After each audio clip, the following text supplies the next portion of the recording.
Subscribe to our channel and press the bell icon. अस्सलाम वालेकुम अज़ीज़ तलबा तालिबात। सर अब्दुल खान इस यूट्यूब चैनल में आप तमाम का इस्तकबाल है।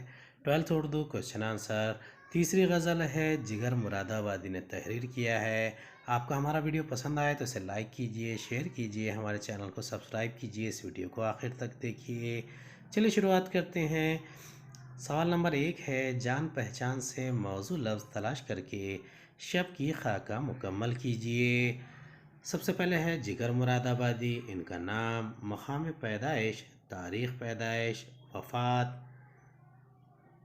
जिगर मुरादाबादी, इनका नाम है अली सिकंदर, मकाम पैदाइश मुरादाबाद, तारीख़ पैदाइश 1890 ईस्वी, वफ़ात 1960 ईस्वी गोंडा। दूसरा सवाल है, रवा खाका मुकम्मल कीजिए। खाफिया, रदीफ़, मतला, मख्ता। इसका जवाब है खाफिया, जहाँ, लामकां, जहाँ, कहकशा, आशियाँ, ज़ुबां, चिंगारियाँ, बदगुमा। रदीफ़ और भी हैं। मतला मकामात अरबाब जहाँ और भी है। मकां और भी, लामकां और भी है। मख्ता, इन्हें जब से है एतमाद मोहब्बत, वो मुझसे जिगर बदगुमा और भी हैं। हिदायत के मुताबिक दर्ज झैल सरगर्मियाँ मुकम्मल कीजिए। पहला सवाल है, मैं वो अंजुम वो कहकशा के बारे में शायर का ख्याल बयान कीजिए। दूसरा सवाल है, दिल के बहुत से नाकाबिल बयान हालात के मुतालिक शायर की राय लिखिए। तीसरा सवाल, शायर ने सबा को जो मशवरा दिया है इसे लिखिए। पहले का जवाब है, राह मोहब्बत हो या बामकसद ज़िंदगी की शाहराह, महदूद मंजिलों और गिने चुने अहदाफ मकासद टारगेट पर मुश्तमिल नहीं होनी चाहिए। मनाजिल व अहदाफ की तहदीद इंसान की ज़िंदगी की रफ्तार को सुस्त कर देती है और ये सुस्ती मौत से कम नहीं होती। लिहाजा ज़िंदगी की हर राह में मंजिल व हदफ इतने हों कि सफ़र कभी ख़त्म ही ना हो। इंसान सारी ज़िंदगी मुतहर्रिक और सरगर्म अमल रहे। एक मकसद की तकमील के बाद दूसरा मकसद इसकी आंखों के सामने नस्ब हो जाए। इन्हीं अनगिनत मकासद व अहदाफ को जिगर साहब ने मैं वो अंजुम वो कहकशा कहा है।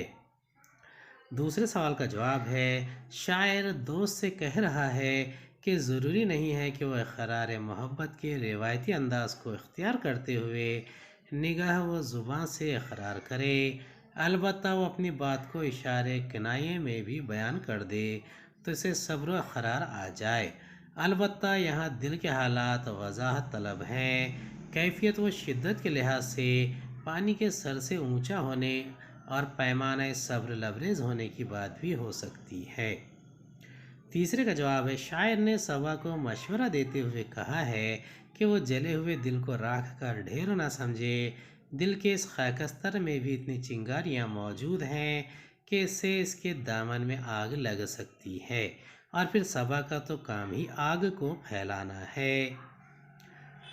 सबब बयान कीजिए। पहला सवाल है, मुकम्मल नहीं है जिन्होंने तजस्सुस। दूसरा है, वो मुझसे जिगर बदगुमा और भी है। पहले का जवाब है, इंसान कभी एक मंजिल पर मुस्तकिल तौर पर नहीं ठहरता, एक हालत पर इक्तफा नहीं करता। मंजिल दर मंजिल आगे बढ़ना और बै से बेहतर और बेहतरीन की जस्तजू करना इसकी फितरत में शामिल है। इसकी फितरत नित नए हंगामों से रूबरू होने में ही तस्कीन महसूस करती है। इंसान और इंसानी फितरत के इसी रवैये के पेश नज़र शायर ने कहा है कि मुकम्मल नहीं है जुनून तजस्सुस। दूसरे का जवाब है, दोस्त ने इकरार मोहब्बत करके शायर को अपनी मोहब्बत का भरोसा दिलाकर उसे बामुराद तो कर दिया है, लेकिन इसे शायर की मतलवन मिजाजी परेशान किए हुए है और रात दिन बदगुमानी में मुब्तला किए हुए हैं। दोस्त को एतमाद मोहब्बत के बावजूद एहतमाल शक गुमान है कि शायर की गैर मुस्तकिल तबीयत की करिश्मा साजी कोई ऐसा रंग न दिखाए कि इसे कहीं पशेमानी व जग हंसाई का सामना करना पड़े। दर्ज झैल की वजाहत कीजिए। एक, खफ से सूरत आशियाँ, दो, जहाँ दर जहाँ। पहले का जवाब है, مکمل نہیں ہے جنون تجسس مسلسل جہاں در جہاں اور بھی ہے۔ تحقیق و تلاش کی دھن جنون مکمل نہیں ہے کیونکہ جہاں در جہاں کا سلسلہ جاری ہے۔ اس شعر میں شاعر نے انسانی فطرت کو کھول کھول کر بیان کیا ہے کہ جو کبھی ایک منزل پر پڑاؤ نہیں ڈالتی وہ نت نئے ہنگاموں سے روبرو ہونے میں ہی تسکین محسوس کرتی ہے۔ انسان کی کھوجی ذہنیت کو شاعر نے تجسس کا جنون، تحقیق و تلاش کی دھن کہا ہے۔ سائنٹیفک انداز سے غور کریں تو ہفت اقلیم کی دریافت کا فلسفہ اس شعر میں واضح طور سے بیان کیا گیا ہے۔ ستاروں کی مختلف گزرگاہوں کو شاعر نے ایک جہاں سے تعبیر کیا ہے جسے انسانی ذہن نارسا نے اپنی کھوجی طبیعت کے ذریعے دریافت تو کر لیا ہے، اس کے باوجود وہ اپنی اس دریافت کو منزل نہیں سرائے خیال کرتا ہے، جہاں سے پھر ایک بار اپنی تحقیق کا سفر جاری کرتا ہے تاکہ ایک بار پھر وہ ایک نئے جہان سے آشنا و شناسا ہو جائے۔ سفر کا یہ سلسلہ زندگی کے خاتمے تک جاری رہتا ہے۔ دوسرا ہے قفس توڑ کر مطمئن ہو نہ بلبل، قفس صورت آشیاں اور بھی ہے۔ اب اس میں شاعر بیان کرتا ہے، اے بلبل قفس توڑ کر مطمئن نہ ہو، بظاہر آشیاں نظر آنے والے قفس اور بھی ہے۔ یہ غزل کا خالص شعر ہے۔ شاعر دوست سے بالکل واضح انداز میں نہ صرف مخاطب ہے بلکہ اسے چنوتی دیتا نظر آ رہا ہے۔ وہ دوست کے تجاہل و بے اعتنائی پر معترض ہے، یہاں تک کہ اس نے اسے یہ دھمکی بھی دے ڈالی کہ وہ بھلے ہی اس سے اپنا دامن چھڑا لے، کتنا ہی اس کے جذبہ محبت سے پلہ جھاڑ لے، لیکن اسے یہ بھی یاد رکھنا چاہیے کہ رقیبوں کا حال اس سے بھی گیا گزرا ہے۔ یہ اور بات ہے کہ دوست کو وہ بہتر نظر آ رہے ہیں، لیکن حقیقت میں یہ سب کچھ نظر کا دھوکہ ہے، سراب ہے۔ دوست شاعر سے تعلق کو قفس سے جان کر اس سے آزاد ہو کر رقیبوں کا رخ کیے ہوئے ہیں۔ شاعر اسے آگاہ کرتے ہوئے اس کے فیصلے کو خطرناک قرار دے رہا ہے کیونکہ وہ وہاں محفوظ نہیں رہ سکتا۔ اس شعر میں شاعر نے اپنے جذبہ عشق اور رقیبوں کی ریشہ دوانیوں کو واضح کیا ہے۔ اس شعر کو حالت حاضرہ کی روشنی میں بھی دیکھا جا سکتا ہے۔ اب اس شعر میں جو صنعت استعمال کی گئی ہے، آشیاں کو قفس کی مانند کہنا ہے، اس لیے اس میں صنعت تشبیہ کا استعمال کیا گیا ہے۔